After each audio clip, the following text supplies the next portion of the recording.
नमस्कार सर्वांना, तुमचं मनापासून स्वागत आहे माझ्या यूट्यूब चॅनलवरती। तर मी आज तुम्हाला दिवाळीचा एक पदार्थ बनवून दाखवणार आहे, तो म्हणजे लसूण शेव। तर आपण दिवाळीत ही शेव बनवतो। तर ही शेव बनवण्यासाठी आपल्याला लागणार आहे लसूण घेतलाय बघा मी, आणि 1 चमचा ओवा घेतलाय आणि 1 चमचे जिरी घेतली। तर हे 3 पदार्थ आहेत ना, आपल्याला मिक्सरला बारीक करून घ्यायचे, आणि 1.5 वाटी बेसन पीठ घेतलेले। तर हे आपण सर्व एका मिक्सरच्या भांड्यात टाकणार आहोत आणि हे बारीक करून घ्यायचे आपल्याला। तर हे पहा, मी टाकून घेतलेलं आहे आणि पाणी न टाकता हे बारीक करून घेऊया आपण। तर हे बघा, अशा प्रकारे बारीक झालं आहे। आता आपल्याला पाणी टाकून हे बारीक करून घ्यायचं आहे। पहिल्यांदाच पाणी नाही टाकायचं, पहिल्यांदा पाणी टाकलं म्हणजे ते बारीक होत नाही। पहिल्यांदा असंच बारीक करून घ्यायचं, नंतर थोडंसं पाणी टाकायचं, नंतर पाणी टाकून बारीक करून घ्यायचं आपल्याला। तर हे पहा, मी एवढं असं पाणी टाकलेलं आहे। आता हे परत आपण मिक्सरला एकदा फिरून घेऊया। तर हे बघा, अशा प्रकारे पेस्ट तयार झालेली आहे। आता ही पेस्ट आपल्याला गाळून घ्यायची आहे। तर हे बघा, आता गाळून घेऊया आपण। अशी गाळणीत असं थोडं थोडं टाकून हे सर्व पाणी आपल्याला गाळून घ्यायचं आहे आणि अशा प्रकारे चमच्याने हलवून घ्यायचे।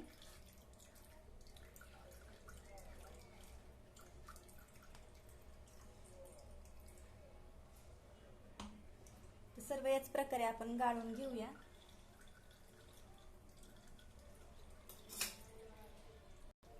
तर हे बघा, सर्व मी अशा प्रकारे गाळून घेतलेला आहे आणि हा आपला चोथा राहिला आहे वरती, तो आपल्याला फेकून द्यायचा आहे। आपण असं कशामुळे गाळून घेतलं, कारण की आपण जी शेव बनवतो ना, तर शेव बनवताना हे असं आपल्या शेव मध्ये अडकत असताना आपली शेव बरोबर येत नसती, त्याच्यामुळे आपल्याला अशा प्रकारे बारीक करून मिक्सरला हे असं गाळून घ्यायचं आहे। तर हे आपण टाकून देणार आहोत आणि या पाण्यापासून आपण हे पीठ मळून घेणार आहोत। चला, आता आपण शेवचं पीठ मळून घेऊया। तर हे बघा, मी ताट घेतलेलं आहे। तर या ताटामध्ये आता मी हे 1.5 वाटी बेसन पीठ टाकून घेते। मी हे बेसन पीठ स्वच्छ असं चाळून घेतलेलं आहे। हे 1.5 वाटी बेसन पीठ आहे। त्याच्यामध्ये आपल्याला चवीनुसार मीठ टाकायचे। तर हे बघा, 1 चमचा मीठ टाकते मी आणि अर्धा चमचा मी हळद टाकते, आणि चवीनुसार तुम्ही तिखट टाकून घ्या। तरी पहा, मी ह्या छोटा चमचा 1 चमचा तिखट टाकते। आता हे सर्व आपण अगोदर मिक्स करून घेऊया। असं सर्व बेसन पिठामध्ये आपल्याला हे मीठ, मिरची आणि हळद मिक्स करून घ्यायची। हे बघा, आता मिक्स झालेलं आहे। तर आता आपण जे गाळून घेतलेली पेस्ट आहे ना, ती थोडी थोडी याच्यात टाकून हे पीठ मळून घ्यायचे। आणि एवढ्या पाण्यातच हे पीठ मळून नाही झालं तर थोडंसं आपलं नॉर्मल पाणी घेऊन तुम्ही हे पीठ मळून घ्यायचे। तर हे पीठ मळताना जास्त पातळ नाही मळायचं, जास्त पीठ पातळ मळलं तर आपली शेव पातळ होत असते, आणि पीठ जास्त कडक पण नाही मळायचं, मीडियम असं हे पीठ मळून घ्यायचे। ते थोडं थोडं पाणी टाकून ही पेस्ट टाकून हे आपण मळून घेऊया।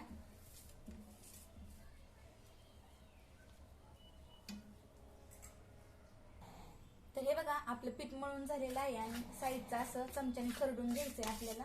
हे बघा, अशा प्रकारे आपल्याला पीठ मळायचे, घट्टही नाही आणि पातळ पण नाही, असं मीडियम असं पीठ मळून घ्यायचंय शेव बनवण्यासाठी। तर आता आपण शेव बनवायला चालू करूया। आता आपल्याला तेल ठेवायचं आहे तापण्यासाठी। तर आपल्याला हे पीठ मळायला मी एवढं पाणी घेतलं, त्यातलं पण इतकं पाणी शिल्लक राहिलेलं आहे, जास्त पाणी नाही लागत आहे। तर अशा प्रकारे पीठ मळून घ्यायचंय असं। तर हे बघा, तेल ठेवलं आहे तापण्यासाठी। आता तेल आपल्याला कडक गरम करून घ्यायचं आहे। तर हे बघा, आपण शेव ना ह्या सोऱ्याने बनवणार आहोत। अशा प्रकारे सोऱ्या आहे। तर याच्यामध्ये ना अशा 4 प्रकारच्या प्लेट असतात। तर हे बघा, आपल्याला ही प्लेट घ्यायची। तर ह्या प्लेटने आपल्याला शेव काढायची आहे। तर अशा 2 ही एक अशा प्लेट आहेत। ही जी मोठी आहे ना, ह्याने नाही शेव काढायची आपल्याला। ही जी छोटी प्लेट आहे ना, ह्या प्लेटने आपल्याला शेव काढायची आहे। तर आपण ही प्लेट आता या सोऱ्यामध्ये बसून घेऊया। तर हे बघा, ही प्लेट अशी टाकून घ्यायची मध्ये, आणि ह्या खालच्या साईडने असं बसून टाकायचे आपल्याला।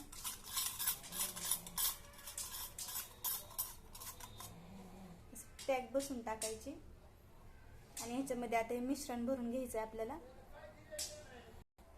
तर हे बघा आपण पाहूया तेल गरम झाले का ते. थोडंसं असं पीठ घ्यायचं हातावरती आणि ह्याच्यात टाकून पाहायचं.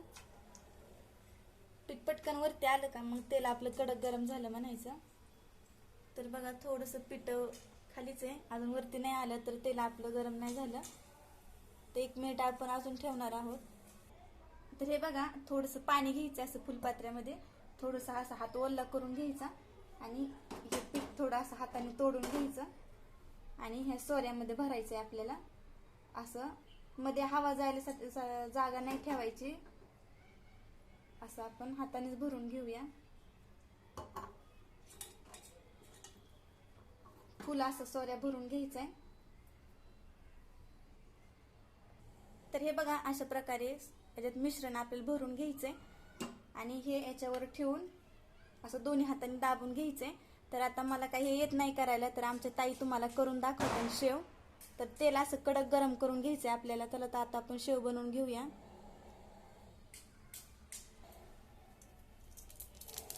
हे बघा अशा प्रकारे शेव करून घ्यायची.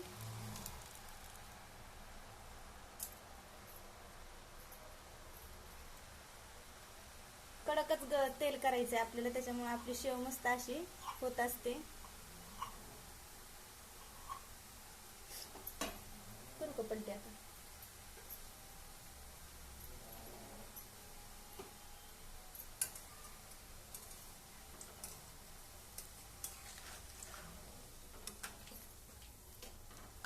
हे बघा अशा प्रकारे मस्त अशी पलटी होती.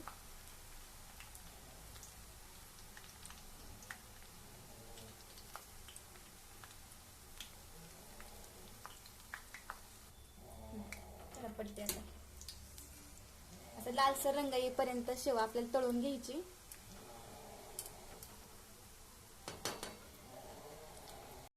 तर हे बघा अशा प्रकारे शेव आपल्याला तळून घ्यायची. आता आपण शेव काढून घेऊया. मस्त शेव बनवली ताईंनी, मला काही जमत नाही अशी सोऱ्याने शेव. बाकी सगळी प्रोसेस केली मी, पण शेव नाही काढता येते मला. आता आपण एका ताटात काढून घेऊया. तर बघा किती मस्त आली आपली शेव. तर याच प्रकारे आपण बाकीचे पण शेव बनवून घेऊया. तर हे बघा ताई कशा प्रकारे शेव भरतात ते सोऱ्यामध्ये. थोडंसं पाण्याचा हात घ्यायचा आणि मग त्याच्यामध्ये हे मिश्रण भरून घ्यायचं.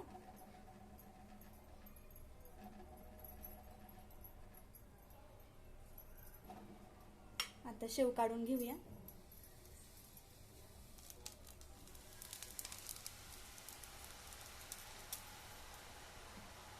किती मस्त एकसारखी शेव पडली आपली.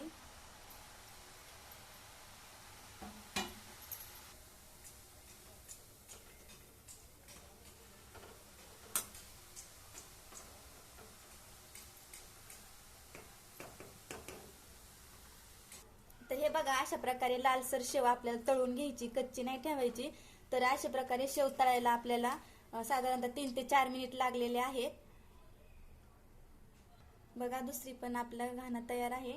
तर आता आपण काढून घेऊया. तर सेम याच प्रकारे आपण बाकीचे पण सर्व शेव बनवून घेऊया.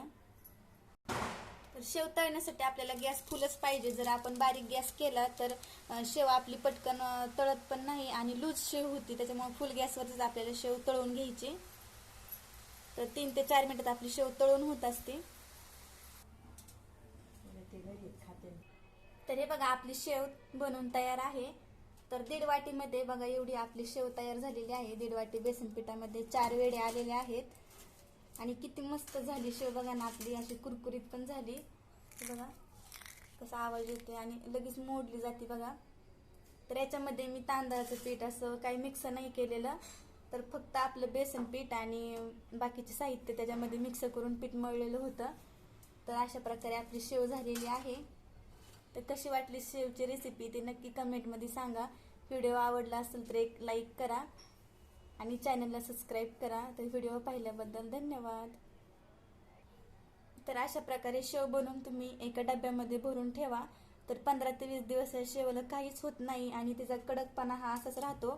ते अजिबात अशी लूज वगैरे काही होत नाही. एका हवाबंद डब्यामध्ये भरून ठेवायची आणि तुम्हाला वाटेल तेव्हा तुम्ही ही शेव अशी खाऊ शकता.